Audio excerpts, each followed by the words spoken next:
നമ്മുടെ നാടിനെ നശിപ്പിച്ച ഒരു കരാറും ഒരു ഡാമുമാണ് മുല്ലപ്പെരിയാർ എന്ന് തിരിച്ചറിയുമ്പോൾ മലയാളി രക്ഷപ്പെടും. സീസ്മോഗ്രാഫ്സ് ഒന്നും നമ്മുടെ മുല്ലപ്പെരിയാർ ഡാമിൽ ഇല്ല. സാറിന് എന്തെങ്കിലും ത്രെട്ട് പോലെ എന്തെങ്കിലും വന്നിട്ടുണ്ടോ?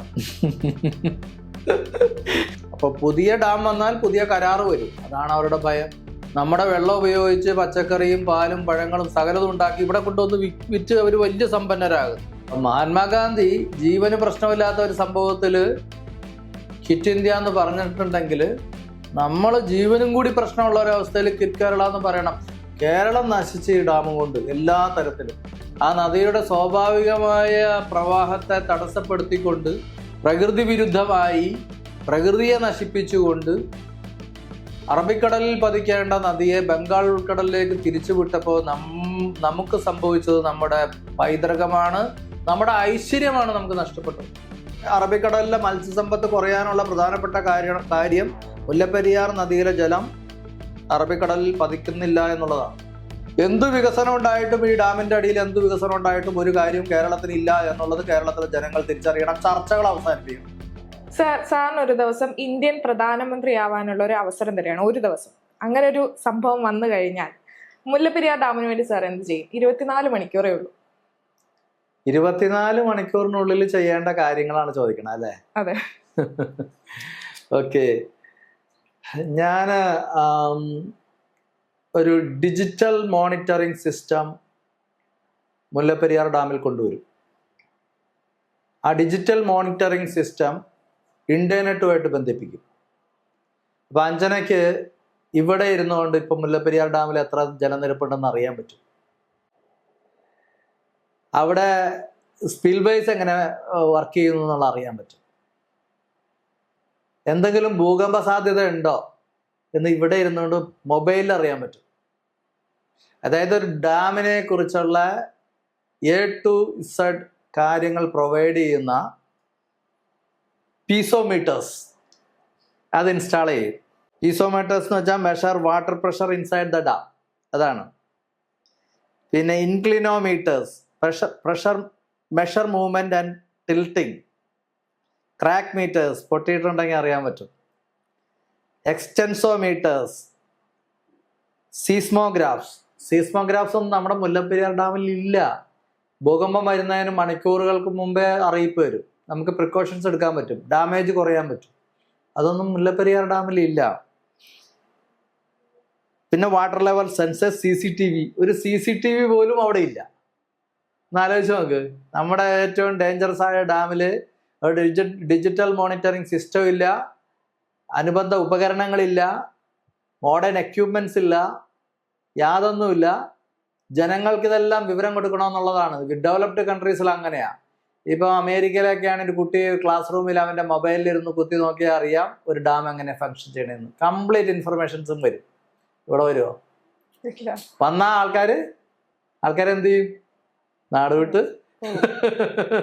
ഈ മുല്ലപ്പെരിയാർ ഡാംസിനെ കുറിച്ചുള്ള കംപ്ലീറ്റ് ഇൻഫർമേഷൻസും മൊബൈലിൽ കിട്ടിക്കഴിഞ്ഞാൽ പിന്നെ കേരളത്തിൽ ജനങ്ങൾ ഉണ്ടാവില്ല. അതുകൊണ്ടാണ് അവിടെ ഒരു ഡിജിറ്റൽ മോണിറ്ററിംഗ് സിസ്റ്റം ഉണ്ടാക്കാത്തത്. അത് ഒറ്റ ദിവസം കൊണ്ട് ചെയ്യാൻ പറ്റും, 24 മണിക്കൂർ കൊണ്ട് ചെയ്യാൻ പറ്റും. പിന്നെ ഡീകമ്മീഷൻ തനിയെ നടക്കും. മനസ്സിലായ? പിന്നെ ഞാൻ വേണ്ട, ഈ സാധനം കൊണ്ടുവന്ന് അവിടെ വെച്ചാൽ ഡിജിറ്റൽ മോണിറ്ററിംഗ് സിസ്റ്റം ഉണ്ടാക്കുക, അത് കമ്പ്യൂട്ടർ ശൃംഖലയുമായി ഇന്റർനെറ്റായിട്ട് ബന്ധപ്പെടുത്തുക. പിന്നെ ജനങ്ങൾ നോക്കിക്കോളും ബാക്കി കാര്യം. കോടതിയും വേണ്ട, പോലീസും വേണ്ട, മറ്റേ ഗവൺമെന്റ്സും വേണ്ട, ആരും വേണ്ട. ജനങ്ങൾക്ക് അതിൻ്റെ റിയൽ കാര്യങ്ങൾ കിട്ടും. അത് ആദ്യം ചെയ്യും. രണ്ടാമത് എങ്ങനെ തമിഴ്നാട്ടിലേക്ക് വെള്ളം കൊടുക്കാനുള്ള ഏർപ്പാട് ചെയ്യും. കക്കി ഡാമിൽ നിന്ന് കൊടുക്കാം, ഇടുക്കി ഡാമിൽ നിന്ന് കൊടുക്കാം, ഇങ്ങനെ 1000 വഴികളുണ്ട്. അതിലേതെങ്കിലും ഒരു വഴി ഓപ്പൺ ആകും. പിന്നെ അതൊക്കെ കടലാസിൽ ചെയ്യാവുന്ന കാര്യങ്ങളേ ഉള്ളൂ. അതെല്ലാം ഉത്തരവിട്ട് കൊടുക്കാവുന്ന കാര്യങ്ങളേ ഉള്ളൂ. പിന്നെ മുല്ലപ്പെരിയാർ ഡാം ഇമ്മീഡിയറ്റ് ഡീകമ്മീഷൻ ചെയ്യാനുള്ള പ്രൊസീജിയേഴ്സ് സ്റ്റാർട്ട് ചെയ്യും. ഈ 3 കാര്യങ്ങൾ ചെയ്യാൻ പറ്റും ഒരു ദിവസം കൊണ്ട്, ഒറ്റ ദിവസം കൊണ്ട് ചെയ്യാൻ പറ്റും. കോൺഫിഡന്റോട് പറയാണ് സാർ അല്ലേ? അതെ. ഒരു സാധാരണ അഭിഭാഷകൻ എന്ന നിലയിൽ ഇത്രയും നാള് മുല്ലപ്പെരിയാറിന് വേണ്ടി ഒരുപാട് സാറ് പ്രയത്നിച്ചിട്ടുണ്ട്. ഇപ്പോൾ ഇത്രയും ഇപ്പൊ നേരത്തെ തന്നെ സാറ് പറഞ്ഞിരുന്നു പൊന്മുട്ടയിടുന്ന താറാവ് അങ്ങനെ ഒരു അവസ്ഥ ഇതിനുണ്ട്, മുല്ലപ്പെരിയാർ ഡാം അങ്ങനെ വെച്ചുകൊണ്ടിരിക്കുന്നതിൽ എന്തോ പിന്നിലുണ്ട് എന്നുള്ളത്. സാർ ഇതിനു വേണ്ടി ഇത്രയും പ്രയത്നിച്ചപ്പോൾ, ഈ മുല്ലപ്പെരിയാർ ഡീകമ്മീഷന് വേണ്ടി ഇത്രയും പ്രയത്നിക്കുമ്പോൾ, ആക്ടിവിസം നടത്തുമ്പോൾ സാറിന് എന്തെങ്കിലും ത്രെട്ട് പോലെ എന്തെങ്കിലും വന്നിട്ടുണ്ടോ? എന്നോട് ഒരു കാര്യം തമിഴ്നാട് ഗവൺമെന്റ് പറഞ്ഞിട്ടുണ്ട്, സാറിന് എന്തെങ്കിലും പറ്റിയാൽ ഞങ്ങളുടെ തലയിലിരിക്കും, അതുകൊണ്ട് എന്തെങ്കിലും പ്രൊട്ടക്ഷൻ വേണോ, ഗാർഡ്സിനെ അയക്കണോ എന്ന് അവര് ചോദിച്ചിട്ടുണ്ട്. വേണ്ടാന്നാ ഞാൻ പറഞ്ഞേക്കണേ. എനിക്ക് അത്രയും നാളൊക്കെ ഇനി ജീവിക്കുന്നിടത്തോളം കാലമൊക്കെ ജീവിച്ചാൽ മതി. ഇനി ഒരുപാട് വലിച്ചു നീട്ടിക്കൊണ്ടോണമെന്ന് എനിക്ക് ആഗ്രഹമൊന്നുമില്ല. അപ്പോൾ ത്രെട്ടിനെ ഞാൻ ഭയപ്പെടുന്നില്ല. ഭയപ്പെടുന്ന ആൾക്കാരുണ്ട് നാട്ടില്. എൻ്റെ ജീവനെ കുറിച്ച് ഞാൻ ഭയപ്പെടുന്നില്ല, പക്ഷെ ഭയപ്പെടുന്ന ആളുകൾ സർക്കാർ സംവിധാനങ്ങളിലും പുറത്തുമൊക്കെ ഉണ്ട്. അവർ കൂടെ എൻ്റെ കാര്യങ്ങൾ മോണിറ്റർ ചെയ്യാറുണ്ട്. എൻ്റെ മൊബൈൽ ഫോണിൽ വരുന്ന കോൾസ് മോണിറ്റർ ചെയ്യാറുണ്ട്. അങ്ങനെ പലതും. അപ്പോൾ കുറെ അദൃശ്യ ശക്തികൾ എൻ്റെ സേഫ്റ്റിക്ക് വേണ്ടി പ്രവർത്തിക്കുന്നുണ്ടെന്ന് ചുരുക്കം. എനിക്കതിൻ്റെ ഒന്നും ആവശ്യമില്ല. എനിക്ക് അങ്ങനെ ഞാൻ ചിന്തിക്കുന്നില്ല എനിക്ക് എന്തെങ്കിലും ത്രെട്ട് വരും. കാരണം ഞാനിവിടെ വേണം, എന്നാലാണ് ഇതിനൊരു പരിഹാരം ഉണ്ടാവുള്ളൂ. അതുകൊണ്ട് ഈ പ്രപഞ്ചവും ദൈവവും ഒക്കെ എന്നെ ഇവിടെ നിലനിർത്തും, ഇത് പരിഹാരം കണ്ടെത്തുന്നത് വരെ എന്ന് എനിക്കൊരു വിശ്വാസമുണ്ട്. അപ്പോൾ അതുകൊണ്ട് എനിക്ക് ത്രെട്ടിനെ കുറിച്ച് ഞാൻ ബോധേഡല്ല. പലരും ബോധേഡാണ്, അതാണ് ഞാൻ നേരത്തെ പറഞ്ഞത്. പക്ഷെ ഞാൻ ബോധേഡല്ല. ത്രെട്ടുണ്ടാവാം, സോഷ്യൽ മീഡിയയിലൊക്കെ കാണാമല്ലോ. സാർ, ഇപ്പൊ സയന്റിഫിക്കലി ആൻഡ് ടെക്നിക്കലി പറയുകയാണെങ്കിൽ മുല്ലപ്പെരിയാർ ഡാം നമുക്കിപ്പോൾ ഡീകമ്മീഷൻ ചെയ്ത് പുതിയ ഡാം പണിയുകയാണ്. അങ്ങനെയാണെങ്കിൽ ആ വെള്ളം എവിടെ സ്റ്റോർ ചെയ്യും, അല്ലെങ്കിൽ എന്താണ് അവിടെ ചെയ്യാൻ പറ്റുന്നത്, ആർക്കും ഒരു പ്രശ്നവും ഉണ്ടാവാത്ത രീതിയിൽ എന്തൊക്കെയാണ് അവിടെ ചെയ്യാൻ പറ്റുന്നത് എന്ന് സാറിന് കുറച്ചുകൂടെ വ്യക്തമായിട്ട് അറിയാലോ. അത് മോഡേൺ സയൻസ് അതിനോട് എക്യുപ്ഡ് ആണ്. അമേരിക്കയിൽ 40 വർഷം കഴിഞ്ഞ എല്ലാ ഡാംസും അവർ ഡീകമ്മീഷൻ ചെയ്യുന്നുണ്ട്. അപ്പോൾ ടെക്നോളജി അതിനൊക്കെ ഉണ്ട്. അതിനെക്കുറിച്ചൊന്നും നമ്മൾ വേവലാതിപ്പെടേണ്ട കാര്യമൊന്നുമില്ല. ആർക്കും ഒരു പ്രശ്നമില്ലാതെ ഡീകമ്മീഷനും നടക്കും, വാട്ടർ സ്റ്റോറിങ് നടക്കും, എല്ലാം നടക്കും. വിഷയമില്ല, കൃത്യമായിട്ട് നടക്കും എന്നുള്ളതാണ്. ഇപ്പം സാർ നേരത്തെ പറഞ്ഞല്ലോ, ഈ മുല്ലപ്പെരിയാർ ഡാമിലെ വെള്ളം നമുക്ക് കക്കി ഡാമിലോട്ട് പെൻസ്റ്റോക്ക് പൈപ്പ് വഴി വേറൊരു ചാനൽ കൊടുത്തൊരു വീഡിയോയിൽ ഞാൻ കണ്ടതാണ്, സാർ പറഞ്ഞിട്ടുള്ളതാണ്. കക്കി ഡാമിലേക്ക് പെൻസ്റ്റോക്ക് പൈപ്പ് വഴി നമുക്ക് ശേഖരിച്ചിട്ട് ഈ ഡാമിന് നമുക്ക് ഡീകമ്മീഷൻ ചെയ്യാം എന്നുള്ളത്. അപ്പൊ ഈ പറയുന്ന കക്കി ഡാമിന് എന്തെങ്കിലും പ്രശ്നമുണ്ടോ എന്നുള്ളത് അതൊരു പ്രശ്നമാണ്. കക്കി ഡാമും കുറച്ച് പഴയത് തന്നെയാണ്, പക്ഷെ ഇത്രയും പ്രശ്നങ്ങളില്ല. മുല്ലപ്പെരിയാർ നമുക്കെന്ന് വെച്ച് കഴിഞ്ഞാൽ മുങ്ങിച്ചാവാൻ പോകണവന് ഏത് വൈക്കത്തുരുമ്പേലും കയറി പിടിക്കുമെന്ന് പറയുന്ന പോലെയാണ്. ഇത് ഇവിടെ പറ്റൂല, ഇത് ഭയങ്കര ഡേഞ്ചറാണ്. അതുകൊണ്ട് കക്കി ഡാം അത്രയും ഡേഞ്ചർ ഇല്ല.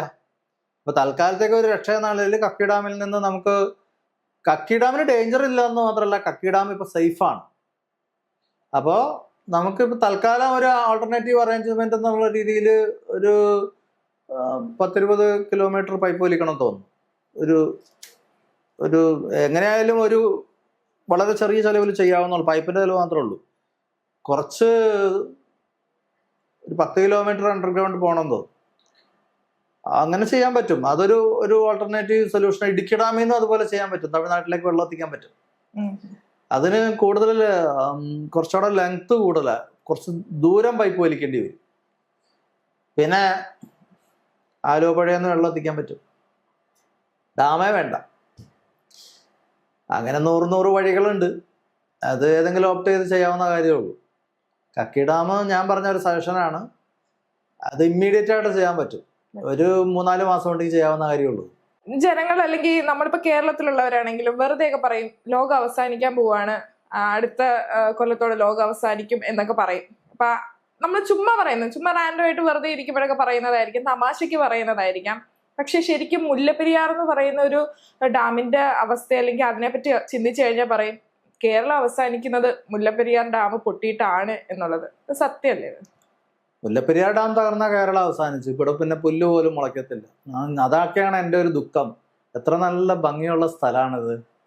ഞാൻ യൂറോപ്പിലും പല വിദേശത്തുള്ള രാജ്യങ്ങളിലൊക്കെ സന്ദർശിച്ചിട്ടുണ്ട്. പക്ഷെ കേരളം പോലെ സുന്ദരമായ ഒരു സ്ഥലം എൻ്റെ നാടായതുകൊണ്ട് എനിക്ക് തോന്നിയതാണെന്ന് എനിക്കറിയില്ല. പക്ഷെ കേരളം സുന്ദരം തന്നെയാണ്. ഒരു വശത്ത് വെസ്റ്റേൺ ഗട്ട്സ്, മറുവശത്ത് അറേബ്യൻ സീ, നടുക്ക് കുന്നും മലകളും പാടശേഖരങ്ങളും ഒക്കെ ആയിട്ട് സുന്ദരമായ ഒരു സ്ഥലം. ഈ ഡാം തകർന്നാൽ കൊച്ചിൻ ഓയിൽ റിഫൈനറിയിലെ ക്രൂഡ് ഓയിൽ മാത്രം മതിയാവും. പിന്നെ ഇവിടെ പുല്ല് പോലും മുളയ്ക്കില്ല. ക്രൂഡ് ഓയിൽ കടലിൽ പോയാലും കടൽ സുനാമി ആയിട്ട് ഇങ്ങോട്ട് തന്നെ കൊണ്ടുവരും. അത് കേരളം മുഴുവനും വ്യാപിക്കും. പിന്നെ ഇവിടെ പുല്ല് പോലും മുളയ്ക്കില്ല. അത്തരം ഒരു സാഹചര്യം ഉണ്ടാകാൻ പാടില്ല. അതല്ലേ ഞാൻ ഇത്രയും കിടന്നുകൊണ്ട് ഈ എൻ്റെ സമ്പത്തും ആരോഗ്യം പോലും ഈ യാത്രയല്ലേ, ഡൽഹി ടു കേരള, കേരള ടു ഡൽഹി ആയിട്ട് ഇങ്ങനെ നടക്കാല്ലേ. പിന്നെ എല്ലാ കേരളത്തിലെ ജനങ്ങൾ ബോധവൽക്കരിക്കാൻ വേണ്ടി സ്കൂളുകൾ, കോളേജുകൾ, അതൊക്കെ വേറെ. അപ്പോൾ ഞാനിതിനു വേണ്ടി ഭയങ്കരമായിട്ട് എൻ്റെ ഹാർഡ്ഷിപ്സ് വലുതാണ്. പക്ഷെ അത് സന്തോഷത്തോടു കൂടി ചെയ്യണേ. ആരെയും ബോധിപ്പിക്കാനോ ആരോടും എന്തെങ്കിലും റിവാർഡ് കിട്ടാനൊന്നുമല്ല. എനിക്ക് തന്നെ അത് ചെയ്യുമ്പോൾ ഒരു സന്തോഷം. 4 കോടി ജനങ്ങൾക്ക് വേണ്ടി ഉറക്കം നഷ്ടപ്പെടുക, ബുദ്ധിമുട്ടുക, കഷ്ടപ്പെടുക, സമ്പത്ത് നശിപ്പിക്കുക, സമ്പത്ത് നശിപ്പിക്കാന്നല്ല, സമ്പത്ത് ഉപയോഗപ്പെടുത്തുക, പിന്നെ എൻ്റെ ടൈം ഉപയോഗപ്പെടുത്തുക, അതിനൊക്കെ ഒരുപാട് മാനസികമായിട്ടും ശാരീരികമായിട്ടുള്ള ബുദ്ധിമുട്ടുകളൊക്കെ ഉണ്ട്. പക്ഷെ മനസ്സ് ശാന്താണ്. നല്ലൊരു കാര്യം ചെയ്യണം. 4 കോടി ജനങ്ങൾക്ക് വേണ്ടി എന്നാൽ കഴിയുന്നത് ചെയ്യണം എന്ന് തന്നെയാണ് എൻ്റെ ഒരു ആഗ്രഹവും പ്രയത്നവും ഒക്കെ അതിനു വേണ്ടിയാണ്. സാർ, ഇപ്പൊ മുല്ലപ്പെരിയാറിലെ വെള്ളം തമിഴ്നാടിന് നമ്മൾ കൊടുക്കുന്നുണ്ട്. നമ്മൾ കൊടുക്കുന്നില്ല, അതങ്ങനെ ഒരു നിയമത്തിന്റെ പേരിൽ അവിടെ എത്തുന്നുണ്ട്. കരാർ. അതെ, കരാറിന്റെ അടിസ്ഥാനത്തിൽ വെള്ളം അവര് പല ആവശ്യങ്ങൾക്ക് ഉപയോഗിക്കും. ഇപ്പൊ കൃഷിക്കാണെങ്കിലും വൈദ്യുതി ഉൽപാദനത്തിനാണെങ്കിലും എല്ലാം അവർ ഈ വെള്ളമാണ് ഉപയോഗിക്കുന്നത്. നമ്മൾ ഈ കൊടുക്കുന്ന വെള്ളത്തിന് ഇത്ര തുകയോ അല്ലെങ്കിൽ ഈ പറയുന്ന അതിന് പകരമായി നമ്മൾ ഒന്നും വാങ്ങുന്നില്ല. നമുക്കാണെങ്കിൽ നമ്മുടെ ഈ ഡാം ആണെങ്കിൽ ഭീഷണിയിലുമാണ്. കേരളത്തിലെ ജനങ്ങളുടെ ഭീഷണി തന്നെയാണ് ഈ ഡാം, അങ്ങനെ തന്നെ പറയാം അല്ലെ? അതെ. അപ്പോൾ ഇങ്ങനെ ആകുമ്പോൾ ഇത് ഞാൻ പറയണതല്ല, സെൻട്രൽ വാട്ടർ കമ്മീഷൻ പറഞ്ഞു, IIT റൂർക്കി പറഞ്ഞു, IIT ഡൽഹി പറഞ്ഞു, ഒരുപാട് എഞ്ചിനീയേഴ്സും ടോപ്പ് ഒഫീഷ്യൽസും പറയുന്നതാണ്. ഞാൻ കോപ്പി അടിച്ച് പറയുന്ന ഉള്ളൂ. എന്നിട്ട് അവര് ആധികാരികമായി അവർ പറയുന്നുണ്ട്. അത് നമ്മൾ അവരുടെ അടുത്ത് നിന്ന് തന്നെ ഇൻഫർമേഷൻസ് ഗാദർ ചെയ്തിട്ട് സുപ്രീം കോടതി ഹാജരാക്കിയിട്ടുണ്ട്. ഒരു എഞ്ചിനീയറുടെ അഫിഡവിറ്റ് ഞാൻ സുപ്രീം കോടതി കൊടുത്തിട്ടുണ്ട്. അപ്പോൾ ഇവരൊക്കെ പറയുന്നതാണ്. എന്നിട്ട് അവരൊരു ഡാമോ നമ്മൾ പുതിയത് പണിയാനോ അല്ലെങ്കിൽ ഇത് ഡീകമ്മീഷൻ ചെയ്യാനോ ഒന്നും സമ്മതിക്കുന്നതും ഇല്ല. അതിന്റെ പിന്നിലെ വാസ്തവം എന്താണ്? അവർക്ക് ഭയമാണ്. ഒന്നാമത് പുതിയ ഡാം പണിതാൽ പുതിയ കരാർ വരും. അപ്പൊ അവരുടെ തന്നെ ബാലൻസ് ഷീറ്റിൽ പറയുന്ന തമിഴ്നാട് സർക്കാരിന്റെ കണക്കുകളിൽ പറയുന്നത് 50,000 കോടി രൂപ കൃഷിയിൽ നിന്ന് അവർക്ക് ലാഭം ഉണ്ടാകുന്ന 468 കോടിയുടെ ഇലക്ട്രിസിറ്റി ഉൽപ്പാദിപ്പിക്കുന്നു. പിന്നെ വീടാന്തരം വെള്ളം കൊടുത്ത് കാശ് വാങ്ങുന്നു. ഇൻഡസ്ട്രീസിന്, വ്യവസായങ്ങൾക്ക് കൊടുത്ത് പണം വാങ്ങുന്നു. അങ്ങനെ ട്രില്യൺസ് ആൻഡ് ട്രില്യൺസ് ഡോളേഴ്സ് ഈ വെള്ളത്തിൽ നിന്ന് അവരുണ്ടാക്കുന്നു. നമുക്കൊന്നും കിട്ടുന്നുമില്ല, ഒന്നും മേടിച്ച് വെക്കുന്നില്ല. വേണമെങ്കിൽ 10 ലക്ഷം മേടിച്ച് വെക്കാം. ഞാൻ നോക്കിയിട്ട് മേടിച്ച് വെക്കാതിരിക്കുക എന്ന മാന്യത ഏതായാലും കേരള ഗവൺമെൻറ് കാണിക്കുന്നുണ്ട്. ഈ നക്കാപ്പിച്ച മേടിച്ച് വെച്ച് നാണം കടണ്ട ഒരു കാര്യമില്ല. അപ്പോൾ അതുകൊണ്ടാണ്. അപ്പോൾ പുതിയ ഡാം വന്നാൽ പുതിയ കരാറ് വരും. അതാണ് അവരുടെ ഭയം. അവരുടെ കണക്ക് തന്നെ അനുസരിച്ച് കോടികൾ കേരളത്തിന് റെമ്യൂണറേഷനായിട്ട് കൊടുക്കേണ്ടി വരും. അതാണ് അവരുടെ ഒരു പേടി. അതൊരു നല്ല പേടിയാണ്. പിന്നെ നമ്മുടെ വെള്ളത്തിൽ നിന്ന് അവർ പച്ചക്കറി ഉണ്ടാക്കുന്നു, പഴം ഉണ്ടാക്കുന്നു, നെല്ലുണ്ടാക്കുന്നു, സകല അഗ്രികൾച്ചറൽ പ്രോഡക്ട്സ് ഉണ്ടാക്കുന്നു. നമ്മുടെ വെള്ളത്തിൽ നിന്ന് ഇതെല്ലാം ഉണ്ടാക്കി നമുക്ക് തന്നെ വിൽക്കുന്നു. അതല്ല അവർ ചെയ്യണേ. നല്ല സാധനമാണെങ്കിൽ വേണ്ടില്ലായിരുന്നു, അത് വിഷം അടിച്ച് തിന്നാൻ കൊള്ളൂല്ലാണ്ടാക്കി നമുക്ക് തന്നെ വിൽക്കുന്നു. ഇത് തന്നെയാണ് ബ്രിട്ടീഷുകാരും ചെയ്തത്. ഇന്ത്യയിലെ റോ മെറ്റീരിയൽസ് ഇംഗ്ലണ്ടിൽ കൊണ്ടുപോയി സംസ്കരിച്ച് ഇന്ത്യയിൽ കൊണ്ടുവന്ന് വിറ്റ്. അപ്പൊ ഗാന്ധി എന്ത് പറഞ്ഞു? ക്വിറ്റ് ഇന്ത്യ എന്ന് പറഞ്ഞു. ഈ പരിപാടി ഇവിടെ ഓടത്തില്ല, ചെലവാകില്ല എന്ന് പറഞ്ഞു. ഇതിപ്പോ നമ്മള് അന്ന് ഇവിടുത്തെ ജീവനൊന്നും ഒരു പ്രശ്നമില്ലല്ലോ. ബ്രിട്ടീഷുകാർ ഭരിച്ചെന്ന് പറഞ്ഞുകൊണ്ട് ഇവിടെ ജീവനൊന്നും പ്രശ്നമില്ല, കുറെ കൂടി പ്രൊട്ടക്റ്റഡ് ആണ്. നേരത്തെയുള്ള റൂളേഴ്സിനേക്കാളും ജനങ്ങൾ പ്രൊട്ടക്റ്റഡായി, ജീവന്റെ പ്രശ്നമില്ല. എന്നിട്ടും ഗാന്ധി പറഞ്ഞു ക്വിറ്റ് ഇന്ത്യ എന്ന് പറഞ്ഞു. നമുക്കിപ്പോ നമ്മുടെ വെള്ളം ഉപയോഗിച്ച് പച്ചക്കറിയും പാലും പഴങ്ങളും സകലതും ഉണ്ടാക്കി ഇവിടെ കൊണ്ടുവന്ന് വിറ്റ് അവർ വലിയ സമ്പന്നരാകുന്നു. നമ്മുടെ ജീവന് വരെ ഇപ്പൊ പ്രശ്നമായിട്ടിരിക്കുക. 4 കോടി ജനങ്ങളുടെ ജീവന് പ്രശ്നമായിട്ട് വരുന്നു. നമ്മൾ ക്വിറ്റ് കേരള എന്ന് പറയണം. ഇപ്പൊ തന്നെ വൈകി ഒരുപാട്. കിറ്റ് കേരള എന്ന് പറയാനായിട്ട് നമ്മൾ വൈകി. ഇനി വൈകിയാൽ അത് നമ്മുടെ ഡെസ്റ്റിനി ആവും. അപ്പൊ മഹാത്മാഗാന്ധി ജീവന് പ്രശ്നമില്ലാത്ത ഒരു സംഭവത്തില് കിറ്റ് ഇന്ത്യ എന്ന് പറഞ്ഞിട്ടുണ്ടെങ്കിൽ നമ്മൾ ജീവനും കൂടി പ്രശ്നമുള്ള ഒരവസ്ഥയിൽ കിറ്റ് കേരള എന്ന് പറയണം. നമുക്ക് സ്വാതന്ത്ര്യം കിട്ടി, കേരളത്തിന് മാത്രം കിട്ടിയിട്ടില്ല. കേരളത്തിന്റെ മണ്ണിൽ വേറെ ഒരു സംസ്ഥാനം കയറി ഭരിക്കുന്നു. അപ്പൊ നമ്മുടെ ഫെഡറൽ കോൺസ്റ്റിറ്റ്യൂഷൻ എന്തായി? ഫെഡറൽ പ്രിൻസിപ്പിൾസ് എന്തായി? റൂൾ ഓഫ് ലോ എങ്ങനെയായി? അപ്പോ ബ്രിട്ടീഷുകാർ പോയിട്ടും സ്വാതന്ത്ര്യം കിട്ടാത്ത ഇന്ത്യയിലെ ഏക സംസ്ഥാനം കേരളമായി. നമ്മൾ കിറ്റ് കേരള എന്ന് പറയാനായിട്ട് ഒരുപാട് വൈകിട്ടുണ്ട്. ഇനി പറഞ്ഞില്ലെങ്കിൽ നമ്മുടെ ഡെസ്റ്റിനി ആവും, നമ്മൾ കംപ്ലീറ്റ് അനിഹിലേറ്റഡ് ആവും. അവസ്ഥ മാറണം. ജനം ഒറ്റക്കെട്ടായിട്ട് പൊരുതണം. നമ്മളല്ലേ ഈ ലോകത്തിന് ചാവേർ എന്ന് പറഞ്ഞ വാക്ക് കൊടുത്തത്. നമ്മൾ ചിന്തിക്കണം അതെല്ലാം. നമ്മുടെ ആ വീര്യം എവിടെ പോയി? ആ കാലിബർ എവിടെ പോയി? ആ വൈറ്റാലിറ്റി എവിടെ പോയി?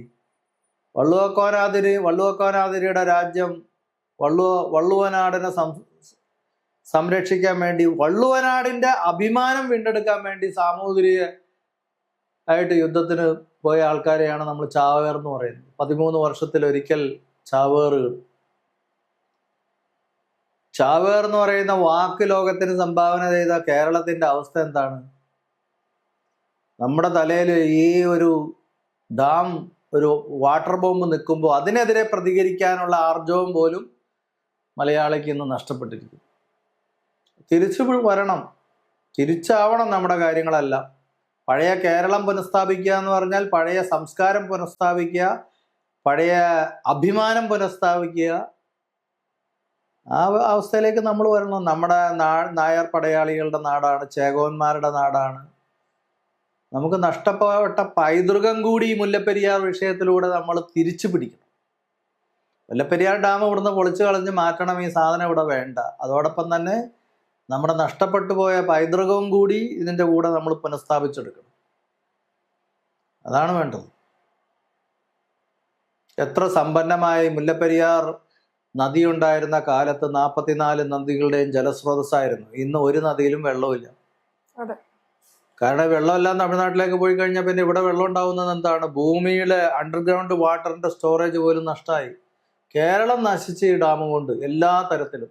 44 നദികളുടെ ജലസ്രോതസ്, 44 നദികൾക്ക് 1000 കൈവഴികൾ. ഇന്ന് കൈവഴികളില്ല. വെള്ളമില്ലാത്ത കാരണം കൈവഴികളെല്ലാം ഡ്രൈ ആയി. അവിടെയെല്ലാം ജനങ്ങൾ കയ്യേറി വീടും വെച്ച് കൃഷി ആവശ്യത്തിന് ഉപയോഗപ്പെടുത്തി. ആ കൈവഴികളില്ല. മത്സ്യസമ്പത്ത് എന്തായിരുന്നു? കേരളത്തിലെ മത്സ്യസമ്പത്ത് ഈ 44 നദികളും 1000 കൈവഴികളുമായി ഒരു ഏദൻ തോട്ടായിരുന്നു കേരളം. ആ ഏദൻ തോട്ടത്തെയാണ് നമ്മൾ ഈ മുല്ലപ്പെരിയാർ ഡാം കൊണ്ട് നശിപ്പിച്ചു കളഞ്ഞത്. നമ്മുടെ നാടിൻ്റെ സമ്പത്ത് പോയി. ഇവിടെ എന്ത് കുഴിച്ചു വെച്ചാലും 10 മേനിയും 100 മേനിയും വിളയുമായിരുന്നു. പെസ്റ്റിസൈഡ്സ് ഒന്നും വേണ്ട, നാച്ചുറൽ പെസ്റ്റിസൈഡ്സ് ഇവിടെ ഉണ്ടായിരുന്നു. കീടങ്ങൾക്ക് എതിർ കീടങ്ങൾ ഉണ്ടായിരുന്നു. അത്ര സമ്പന്നമായ ഒരു പ്രവിശ്യ ആയതുകൊണ്ടാണ് ശ്രീപത്മനാഭസ്വാമി ക്ഷേത്രത്തിൽ ഭഗവാന് രത്നങ്ങളും സ്വർണവും ഒക്കെ ഭക്തന്മാർക്ക് കാണിക്കയായിട്ട് സമർപ്പിക്കാൻ പറ്റിയത്. ശ്രീപത്മനാഭസ്വാമി ക്ഷേത്രത്തിലുള്ള സമ്പത്ത് ഈ നാട്ടിലെ ഭക്തജനങ്ങൾ കാണിക്കയായിട്ട് ഭഗവാന് സമർപ്പിച്ചതാണ്. അല്ലാണ്ട് പുറത്തുനിന്ന് പിടിച്ചുകൊണ്ടൊന്നുമല്ല. പല വിദേശ രാജ്യങ്ങളും പല രാജ്യങ്ങളെയും കീഴടക്കി കൊള്ള ചെയ്ത് ആ നാട് നശിപ്പിച്ചു കൊണ്ടുവന്നത് പോലെ നമ്മൾ ചെയ്തിട്ടില്ല. നമ്മൾ ഒരു രാജ്യത്തെയും കൊള്ളയടിക്കാൻ പോയിട്ടില്ല. ശ്രീപത്മനാഭസ്വാമി ക്ഷേത്രത്തിലുള്ള അളവറ്റ സമ്പത്ത് ഈ നാട്ടിലെ ജനങ്ങൾ തന്നെ, ഭക്തർ തന്നെ കാണിക്കയായിട്ട് ഭഗവാന് സമർപ്പിച്ചതാണ്. ശ്രീപത്മനാഭസ്വാമി ക്ഷേത്രം മാത്രമല്ല, കേരളത്തിലെ എല്ലാ ക്ഷേത്രങ്ങളും കൊള്ളയടിക്കപ്പെട്ടില്ലായിരുന്നെങ്കിൽ ആ സമ്പത്ത് ഇന്നും ഉണ്ടാവുമായിരുന്നു. അപ്പൊ ഞാൻ പറഞ്ഞത്, അത്ര സമ്പന്നതയുടെ ഒരു കാരണം നമ്മുടെ മുല്ലപ്പെരിയാർ നദിയായിരുന്നു എന്നുള്ളതാണ്. ആ നദിയെയാണ് നമ്മൾ കൊന്നത്. ആ നദിയുടെ സ്വാഭാവികമായ പ്രവാഹത്തെ തടസ്സപ്പെടുത്തിക്കൊണ്ട് പ്രകൃതി വിരുദ്ധമായി, പ്രകൃതിയെ നശിപ്പിച്ചുകൊണ്ട് അറബിക്കടലിൽ പതിക്കേണ്ട നദിയെ ബംഗാൾ ഉൾക്കടലിലേക്ക് തിരിച്ചുവിട്ടപ്പോൾ നമുക്ക് സംഭവിച്ചത് നമ്മുടെ പൈതൃകമാണ്, നമ്മുടെ ഐശ്വര്യമാണ് നമുക്ക് നഷ്ടപ്പെട്ടത്.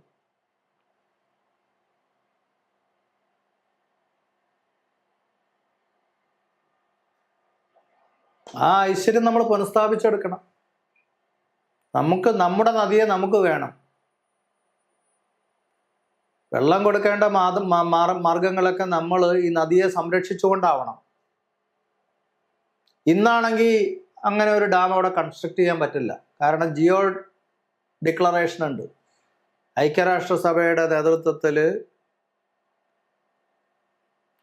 ജിയോ ഡിക്ലറേഷൻ. ആ ഡിക്ലറേഷൻ അനുസരിച്ച് ഒരു നദിയുടെ സ്വാഭാവികമായ പ്രവാഹത്തെ തടസ്സപ്പെടുത്തിക്കൊണ്ട് എതിർദിശയിലേക്ക് ആ നദിയെ ഒഴുക്കാൻ പാടില്ല. മുല്ലപ്പെരിയാർ ഡാമിൽ സംഭവിച്ചതാണ്. കേരളത്തിലേക്ക് ഒഴുകേണ്ട നദിയെ എതിർദിശയിലേക്ക് വിട്ടു. ഇന്നാണെങ്കിൽ പറ്റൂല. കാരണം ഇന്ത്യ ആ ഡിക്ലറേഷനിലെ ഒരു സിഗ്നേറ്ററി ആയിട്ടുള്ള ഒരു രാജ്യമാണ്. പിന്നെ ഈ ശുദ്ധജലം കടലിൽ പതിച്ചില്ലെങ്കിൽ കടൽപ്പായലുകൾ വളരില്ല, മത്സ്യസമ്പത്ത് കുറയും. ഇപ്പൊ തന്നെ അറബിക്കടലിലെ മത്സ്യസമ്പത്ത് കുറയാനുള്ള പ്രധാനപ്പെട്ട കാര്യം മുല്ലപ്പെരിയാർ നദിയിലെ ജലം അറബിക്കടലിൽ പതിക്കുന്നില്ല എന്നുള്ളതാണ്. ഓക്സിജൻ ഉണ്ടാവണമെങ്കിൽ സീവീഡ്സ് വേണം. ലോകത്ത് ഓക്സിജൻ വേണമെങ്കിൽ അബുണ്ടന്റ് ആയിട്ട് ഉണ്ടാവണമെങ്കിൽ കടലിൽ പോലും ശ്വസിക്കണമെങ്കിൽ സീവീഡ്സ് അവിടെ വളരണം. അതാണ് ഓക്സിജൻ സപ്ലൈ ചെയ്യുന്ന ഒരു കടൽപ്പായലുകൾ. അപ്പോൾ കടൽപ്പായലുകളുടെ നാശം ഓക്സിജന്റെ ലഭ്യത കുറയും. കടലിൽ ഓക്സിജന്റെ ലഭ്യത കുറഞ്ഞാൽ അത് കടലിൽ യാത്ര ചെയ്യുന്നവർക്ക് പ്രശ്നമാണ്. കടൽപ്പായലുകളില്ലെങ്കിൽ സൂക്ഷ്മജീവികൾ കടലിൽ വളരില്ല, മത്സ്യസമ്പത്ത് കുറയും. മത്സ്യസമ്പത്ത് വളരെ ഗണ്യമായ തോതിൽ അറബിക്കടലിൽ കുറയാനുള്ള കാരണം ഈ മുല്ലപ്പെരിയാർ നദി അവിടെ പതിക്കാത്തതാണ്. ഇപ്പോഴത്തെ പെരിയാറിൽ ശരിക്കുമുള്ള മുല്ലപ്പെരിയാർ നദിയുടെ 100% പോലും വെള്ളമില്ല. അത് നമ്മൾ തിരിച്ചറിയണം. നമ്മുടെ നാടിനെ നശിപ്പിച്ച ഒരു കരാറും ഒരു ഡാമുമാണ് മുല്ലപ്പെരിയാർ എന്ന് തിരിച്ചറിയുമ്പോൾ മലയാളി രക്ഷപ്പെടും. ഇത് മലയാളികളുടെ വീട്ടിൽ നിന്ന് തുടങ്ങേണ്ട അജിറ്റേഷനാണ്. ഇതൊരു ഗവൺമെൻറ്, ഇപ്പോൾ കേരള ഗവൺമെൻറ് വിചാരിച്ചാൽ നടക്കും, സെൻട്രൽ ഗവൺമെൻറ് വിചാരിച്ചാൽ നടക്കും എന്ന് മലയാളി വിചാരിച്ചിരുന്നാൽ ഒന്നും നടക്കില്ല. കോടതി വിചാരിച്ചാൽ നടക്കും.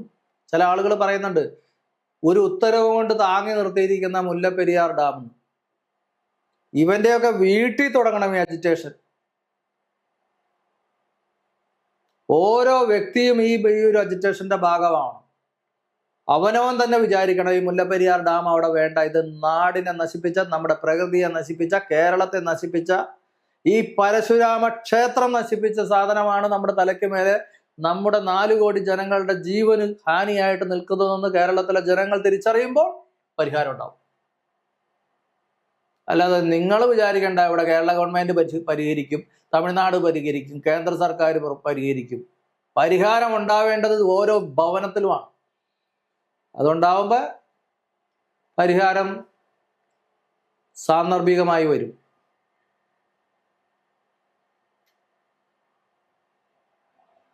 അത് തിരിച്ചറിയണം കേരളത്തിലെ ജനങ്ങൾ.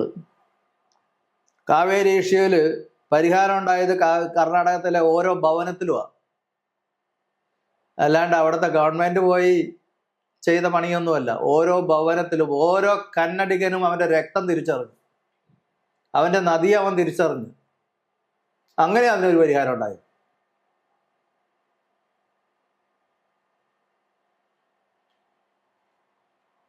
തമിഴ്നാട് മുട്ടുപറച്ചില്ലേ, വെള്ളം കുടിക്കാണ്ട് തമിഴ് മക്കൾ ചാവുന്നുള്ള രീതി വന്നു. അങ്ങനെ കരാറുണ്ടായി. കർണാടക പറഞ്ഞ ടേംസ് ആൻഡ് കണ്ടീഷൻസ് വന്നു. അതുപോലെ വരണം. നമ്മൾ പറയണ ടേംസ് ആൻഡ് കണ്ടീഷൻസ് എല്ലാം ഈ ജലം കൊടുക്കുന്ന കാര്യത്തിൽ വരണം. ജലം നമുക്ക് കൊടുക്കാൻ മുല്ലപ്പെരിയാർ ഡാമൊന്നും വേണ്ട, തമിഴ്നാടിന് അത് ആവശ്യമില്ല. ജലം കൊടുക്കാൻ ഒരുപാട് വഴികളുണ്ട്. ഇവിടുത്തെ ജനങ്ങൾ ഉണരണം. അതാണ് ആദ്യം വേണ്ടത്. ലോക മലയാളികൾ ഉണരണം. ചർച്ചകളൊക്കെ അവസാനിപ്പിക്കണം. ഇന്നുള്ള ചാനൽ ചർച്ചകൾ, ഇന്നുള്ള വികസനത്തെക്കുറിച്ചുള്ള ചർച്ചകൾ. എന്ത് വികസന വേണ്ട ഈ ഡാമിന്റെ അടിയിൽ? ഇപ്പൊ മുഖ്യമന്ത്രി ഒരു വലിയ വികസന മാർഗരേഖ തയ്യാറാക്കി പബ്ലിഷ് ചെയ്തല്ല, ഈ ഡാമിന്റെ അടിയിലല്ലേ. അതുകൊണ്ട് എന്ത് പ്രയോജനം? എന്ത് വികസനം ഉണ്ടായിട്ടും ഈ ഡാമിന്റെ അടിയിൽ എന്ത് വികസനം ഉണ്ടായിട്ടും ഒരു കാര്യം കേരളത്തിന് ഇല്ല എന്നുള്ളത് കേരളത്തിലെ ജനങ്ങൾ തിരിച്ചറിയണം. ചർച്ചകൾ അവസാനിപ്പിക്കണം. ചാനൽ ചർച്ചകളും അന്ത്യ ചർച്ചകളും ഒക്കെ മുല്ലപ്പെരിയാർ ഡാമിന്റെ വിഷയം പരിഹരിച്ചിട്ട് മതി. അല്ലാണ്ട് ഇതിങ്ങനെ നിൽക്കുമ്പോൾ എന്ത് ചർച്ച കൊണ്ട് എന്ത് പ്രയോജനം? ഒരു പ്രയോജനമില്ല.